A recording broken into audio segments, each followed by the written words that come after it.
আসসালামু আলাইকুম ভাস্তা, কি খাচ্ছ বাবা? আমরা ভুট্টা খাচ্ছি। ভুট্টা না পপকর্ন বাবা?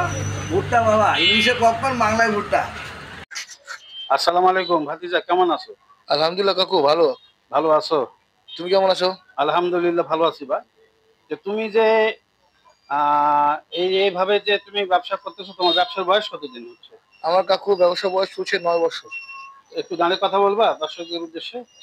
একটু দাঁড়াও তো বাবা, একটু দাঁড়াও দাঁড়াও হ্যাঁ। দাঁড়াও। আচ্ছা আচ্ছা আচ্ছা বাবা, তোমার এটা কি এগুলা কি গ্যাস সিলিন্ডারে?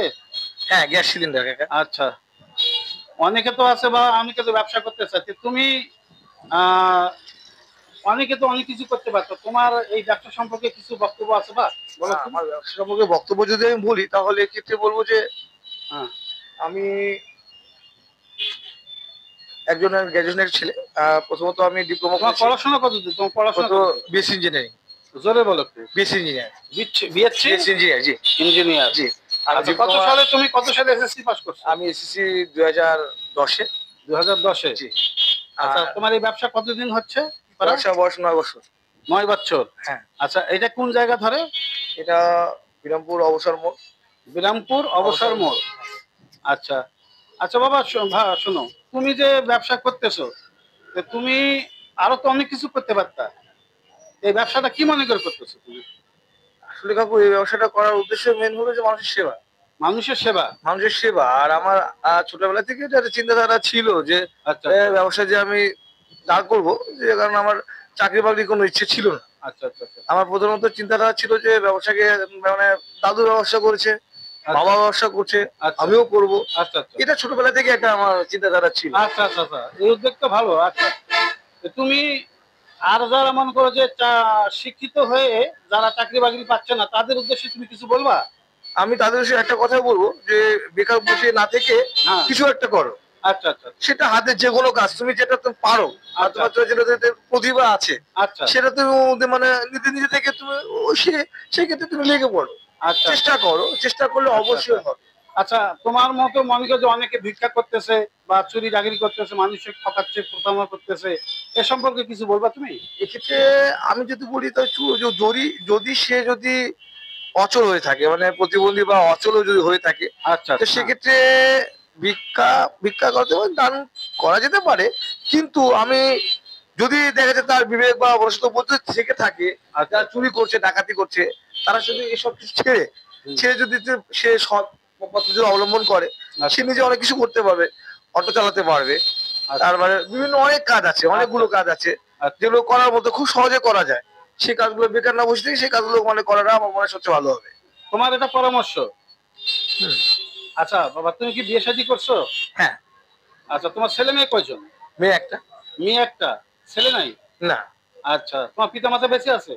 হ্যাঁ, বাবা তো অনেক আগে চলে গেছে। তারপর বাবা মা অনেক আছে। আগে মারা গেছে? হ্যাঁ। মা? মা বেঁচে আছে। তোমার মার বয়স হবে কত? 60-এর কাছাকাছি। 60-এর কাছাকাছি? তাহলে তুমি বর্তমান এক ভাই এক বোন তোমরা নাকি? 2 বোন। 2 বোন? জি। বোনদের বিয়ে হয়ে গেছে? হ্যাঁ, বড় বোনের বিয়ে হয়েছে, ছোট বোনের এখনো বিয়ে হয়নি। বড় বোনের বিয়ে হয়ে গেছে, ছোট বোনের এখন হয়নি। বিয়ে হয়নি। এই সংসার পরিচালনা তোমাকে করা আমাকে লাগে? করতে হয়।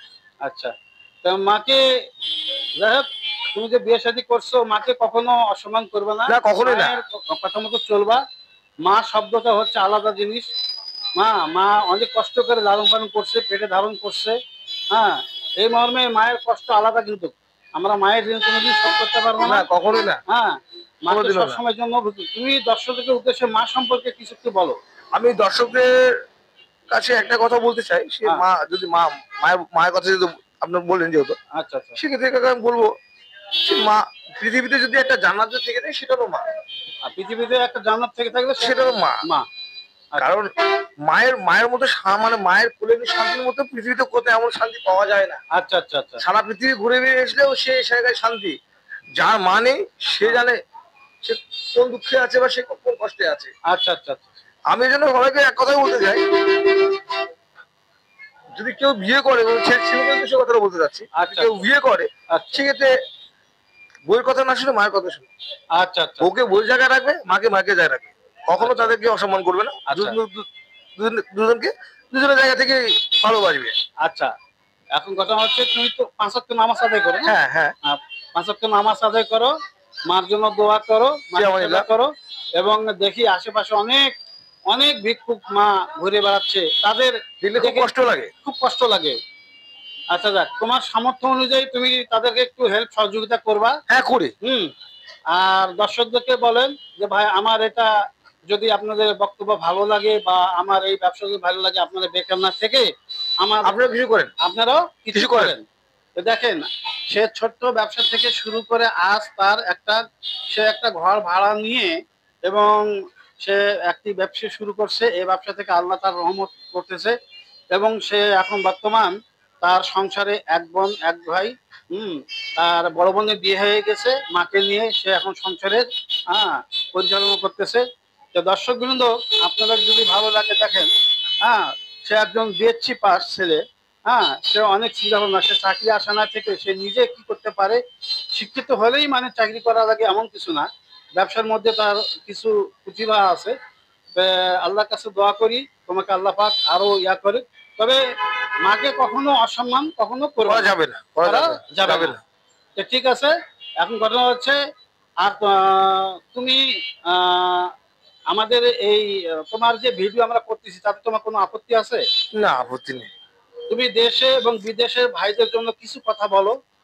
আহ দেশের ভাইদের জন্য তো বলে দিলাম, আগে বললাম। তো বিদেশি ভাইদের জন্য যেটা বলছি, মানে বিদেশে প্রবাসী যারা বসবাস করছে বা যারা প্রবাসের কাজে লিপ্ত আছে, হ্যাঁ হ্যাঁ তাদের ক্ষেত্রে যদি আমি বলতে চাই, সেক্ষেত্রে হ্যাঁ। তারা আমাদের রেমিটেন্স যোদ্ধা। হ্যাঁ, আচ্ছা আচ্ছা তারা আমাদের রেমিটেন্স যোদ্ধা।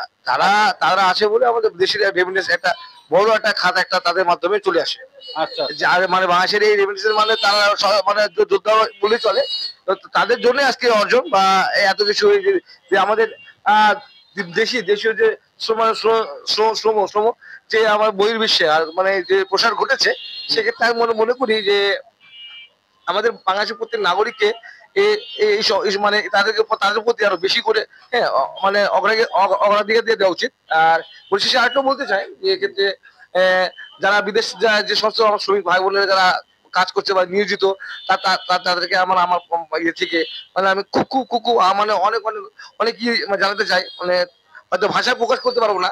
তাদের জন্য আজকে আমাদের দেশের যে হারে বিগত এর আগে যে সরকার ছিল আর কি, সে যেভাবে আর কি আহ অনেক অনেক হাজার হাজার কোটি কোটি বিলিয়ন ডলার পাচার করেছেন, সেগুলো থেকে আবার পূরণ করে ডক্টর ইউনূস সাহেবের মাধ্যমে আবার সেগুলো এই রেমিটেন্স যুদ্ধের মাধ্যমে আবার আবার আবার আবার পাওয়া যাচ্ছে। যে এটাই বিশাল বিশাল পাওয়া আমাদের। আচ্ছা আচ্ছা আচ্ছা। এবং আমি চাই পরিশেষে একটি কথা বলতে, যে আপনারা সবসময় সততা এবং পরিশ্রমের সঙ্গে লেগে থাকুন, আমি এটা বলতে চাই। এবং গরিবদের পাশে একটু সহযোগিতা থাকবেন করবেন অবশ্যই। এবং আশেপাশে যাদের মা নামে যে বৃদ্ধ মহিলা হোক যুবক, তাদেরকে সম্মান করি, তাদের সহযোগিতা করি, তাই না? হ্যাঁ, তুমি যে শিক্ষিত এবং মনে করো যে আল্লাহ তোমাকে যে প্রতিভা দিয়েছে, মেধা দিয়েছে, বুদ্ধি দিয়েছে, হাত পা অঙ্গ দিয়েছে, হ্যাঁ সবাই যে লম্বা চড়া হবে এর মানে না। আল্লাহ পাক যাকে যেভাবে বানিয়েছে, হ্যাঁ আলহামদুলিল্লাহ আমরা সেভাবে থাকি। হ্যাঁ, ব্যবসা হালাল, এই জন্য সে শিক্ষিত হওয়ার পরেও ব্যবসা চালিয়ে যাচ্ছে। আল্লাহ পাক তাকে অনেক দূর এগিয়ে নিয়ে গিয়েছে। তা আমরা দোয়া করি এই ভাইয়ের মতন যারা অসহায় বা গরিব আছে, তোমরা চুরি ডাকাতি মানুষকে ঠকানো বাদ দিয়ে তোমরা এই ভাইয়ের মতো আল্লাহর উপর ভরসা করে ব্যবসা শুরু করতে পারো। আল্লাহ রহমত আর বরকত দান করবে। তো ঠিক আছে ভাই, ভালো থাকেন। আসসালামু ওকে কাকু, আলাইকুম। ওয়ালাইকুম আসসালাম। হুম, আচ্ছা।